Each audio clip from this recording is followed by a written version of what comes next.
We're in difficult days. We sense that more trouble is yet up ahead for the country and for the world. You know, when the aging Apostle Paul was preparing his protege, Timothy, for the future, he wrote Timothy in his last epistle, and he said this: "You should know this, Timothy, that in the last days there will be very difficult times. For people will only love themselves and their money. They'll be boastful and proud, scoffing at God, disobedient to their parents and ungrateful. They'll consider nothing sacred. They'll be unloving and unforgiving. They'll slander others, and they'll have no self-control. They'll be cruel and hate what is good. They'll betray their friends, be reckless, be puffed up with pride, and love pleasure rather than God." You know, Paul, he connects the growing apathy for Jesus and the slide of morality to difficult days. When people drift from God, the world around us gets harmed. Yes, there have been difficult times in the world before us, and yes, the last days began when Jesus ascended, but I think we all sense that this description strikingly applies to our country right now. Trouble is here, and trouble is coming, and no election will solve it. Only a spiritual revival will turn the direction of this country. We're not helpless, though.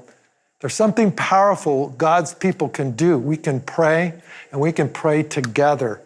See, all through the Bible, we see God's people taking the time to gather and pray. And if there is ever a ripe time to pray, this is it.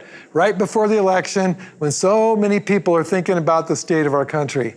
Besides, it's our responsibility to pray for our country.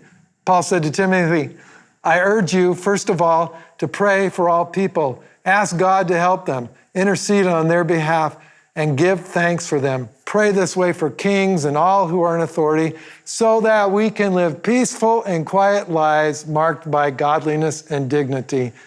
See, our ability to live peacefully and quietly is linked to our prayers for people who are in authority.